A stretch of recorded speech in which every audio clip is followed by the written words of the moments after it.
All right, so how do you prevent yourself from getting overwhelmed as a wildland firefighter in those crazy, chaotic situations where you might get stressed out or overwhelmed or lose your composure? And why is that so important in the crew environment? And in this video, I'm going to get into all that, why it's so important, and also give you some tips and some advice on how to stay calm in that wildland firefighting environment. And if you're not a wildland firefighter, there's also going to be some great information in here, so make sure you watch the video. And before I get into it, of course, don't forget to subscribe, like the video, and drop any comments you have in the comments section below.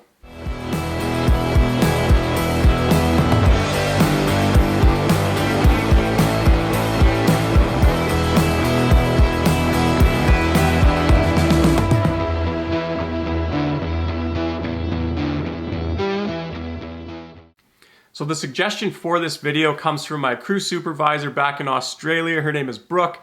So thank you, Brooke, for the suggestion. And if you're a wildland or structural firefighter, this video is really going to help you understand why it's so important to stay calm and how to prevent yourself from getting overwhelmed. So with that, I'll get into it. And I'll start the video off by saying, it's really important to understand why you need to stay calm and not get overwhelmed as a member of your crew, or even if you're looking to get into wildland or structural firefighting, why that's so imperative. So the first thing to note here is it really impacts the decision making and also just the composure of your crew and of your crew leader. So if you're really stressed out, you're rushing into things, then it really has an impact on the safety of not only you yourself as a crew member, but also the safety of your team or your crew or other crews that you might be working with. So the first thing you need to do as a new crew member or a crew member in general is to always be prepared. So, that's getting your rest, making sure you're physically fit, and also making sure your gear and all your equipment is ready to go. So when you're prepared, you can show up and you can start getting to work right away. You can, start working on tasks, start completing objectives, helping out your teammates, and be, a really productive member of your crew. So it's important to do this because if you're not prepared, then your leader's going to be distracted by you and they're not going to be as effective and maintain that big picture mindset, especially when you're in the fire environment. And it's the same thing with your crew. If they have to worry about you showing up unprepared, or you're at the fire line working on the fire and you don't have a piece of equipment or you don't have something ready to go, then that can have an effect on the safety of you yourself and your crew. So it's really crucial to understand the importance of being prepared.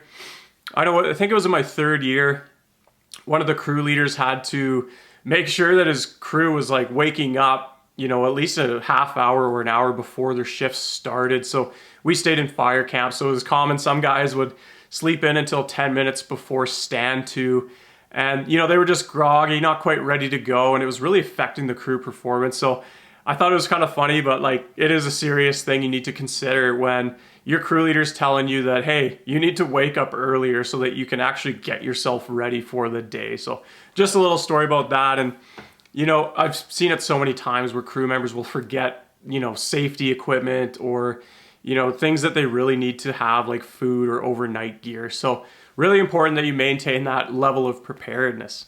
And the second thing here is to be confident in your training skills and knowledge. So it's really important when you're doing training, you're actively participating, you're paying attention, and you're really improving on your skills so that when you have to use them in the fire environment, then you're dialed in, you're not second guessing yourself, you're not making mistakes, which can compromise safety or overall mission or objective success. So it's really important, to have some training ideas in mind you can bring up to your crew leader and assess your weaknesses. What do you need to work on? What skills do you need to improve on to really get that confidence level? So you really have to provide yourself with that self-assessment. Say, hey, what do I need work on? What do I need to improve on so that when I'm in that fire environment, I'm confident, I'm getting work done, and I'm being productive and safe.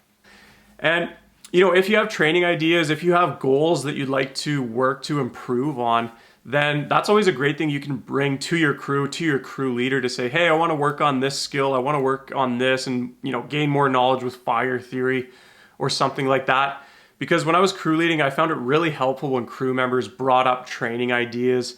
And I just found that so helpful because sometimes if it was a slow season, I'd almost exhaust all of my my training ideas. So if you as a crew member have some great ideas, then that's really good to bring up. And also think about the diverse knowledge and skills you have from previous life experience or work experience that you can use to benefit your team or your crew. So I remember we had some guys who had done the 1001 structural fire training, and if we showed up to a fire where there was a car burning, it was started by a car, then, having that person's knowledge and experience with dealing with a burning car or a car on fire was a huge help to the crew, because we were able to say, hey, what safety hazards does this burning car, have to us? Because we weren't really equipped as wildland firefighters or knowledgeable about what to do with a burning car. Like, it just wasn't something we dealt with. So, having someone on the crew who knew what to do with that situation, how to handle it, was very, very helpful. So think of what you can do to benefit your crew with your diverse knowledge and experience. So the next point here is to maintain that big picture mindset and keep your situational awareness about you. So, you really don't want to rush into things. You want to make sure your orders are clear, you listen to the plan, and you ask any questions on what that plan is. And that's just really going to help your crew's performance and also the safety aspect as well, because if you're rushing into things and you're not really sure what you're doing, or you're not confident in what you're actually supposed to be doing, then your safety could be compromised if you go into the wrong area or you start doing the wrong thing. So what you can do in this situation is just take that time to clarify what the plan is, ask any questions you have, whether that's to your crew leader or your crew members. Make sure you're all on the same page, and really go through what your priorities are, and that's going to help your decision-making process and your situational awareness as well. And the next point here is problem solving. So it's really important that you take the time to try and solve your own problems, whether you're leading your own small team on a fire, or you're just setting up a pump, for example, or using the chainsaw and something happens and you have a problem you need to solve. So take the time to figure out what you can do yourself. Like, that comes down to your confidence in your abilities and taking the training seriously, obviously, but attempt to solve your own problems. Think creatively. And before you go to your crew leader, it's really important to utilize your team. So make sure you're not just going straight up to the top when it comes to the chain of command side of things. So ask your teammates, put your heads together, and try to come up with some creative solutions before you just give up altogether. And that really shows a mature crew member and a mature teammate. So I talked about this earlier in maintaining your situational awareness, or that big picture mindset, and that is to set your priorities and be decisive. So this is really good leadership training or a leadership practice that you can do. And when you're given a task, when you're given an objective as a crew member, write down that main objective and then figure out what you need to accomplish and prioritize those tasks and how they meet the overall goal.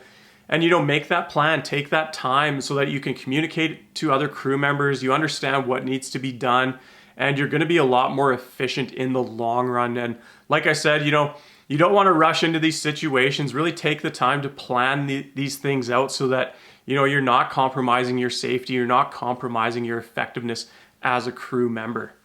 So the next point here is to maintain communication. So you need to know how you can get a hold of your crew leader or your crew, and where they are and what they're doing, and listen to important radio transmissions on the radio. So if you get into a bad situation, or you're lost, or something's happening on your section of the fire, you're able to communicate that right away, and you're not fumbling through radio channels, or you don't know who to contact. So maintaining that awareness of who to communicate with, where your crew is, where other crews are, is so crucial. So another important part when it comes to communication is listening. So you need to listen to what the orders are, what the instructions are, what the plan is. And it's also very important to clarify anything that you need to when it comes to your orders or your instructions. And this is going to give you that confidence to say, hey, I know exactly what to do, where to go, and how to do it. And that really has a positive impact on your safety, your crew's safety, and your crew's performance. So very important to listen and clarify when it comes to communication. And the next one here, and this is so crucial, and I think it gets a little underappreciated too, how it has an impact on crew performance, crew safety, and also crew culture. So This is staying positive or having that positive attitude, that positive mindset. And you might be thinking, if you're just a new crew member, oh, like I'm not important here, or I'm not very good at what I'm doing, or I have no clue what's going on. But as long as you maintain that positive attitude to say, hey, I want to learn, I'm going to get better, I do have things to improve on, or I will understand sooner or later what's going on the fire, then that really has a contagious effect to the rest of your crew, the rest of your team. Because if you're complaining, if you think that you're never going to get better at your certain skills, or, gain more knowledge, then, people are going to be less likely to help you out, or, guide you and mentor you. So it's really important that you are positive, you're staying positive, you're encouraging your team, you're encouraging yourself to keep learning, keep progressing, and keep growing as a firefighter. So staying positive, and, when you're on a fire, if, you're negative and your crew culture is negative, then people aren't going to be so inclined to watch out for one another or communicate with one another. Or they're not, they're going to feel like, oh, I'm just going to give up. This is an impossible mission, an impossible task. And that really has a poor effect on crew performance as well. So staying positive, very, very underrated, but very, very important.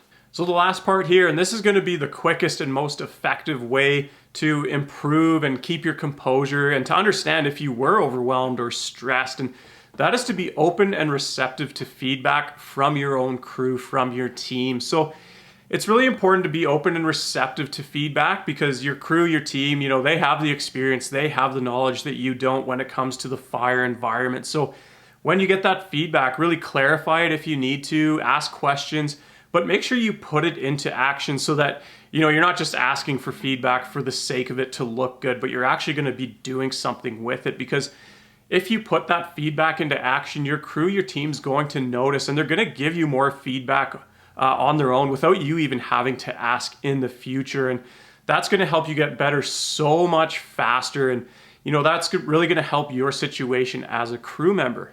So if you're looking for an online course that's going to help you develop those leadership characteristics and those teamwork abilities, like I talked about in the video, check the link in the description below and it will take you to my Leadership and Teamwork Essentials course. Right now the course is free, so you have no reason not to take it. And this is really going to give you an understanding of what characteristics and skills you need to have as a basic foundation to be a standout team member and to get into those leadership roles. So check that link in the description below. The course is free. It's online, self-paced, and you're really going to enjoy it if you liked what I covered in the video. And as always, don't forget to subscribe to the channel. Drop any comments you have in the comments section, especially if you have ideas for future videos, whether that's leadership topics or anything else you'd like to see in future videos. And obviously, don't forget to give the video a like.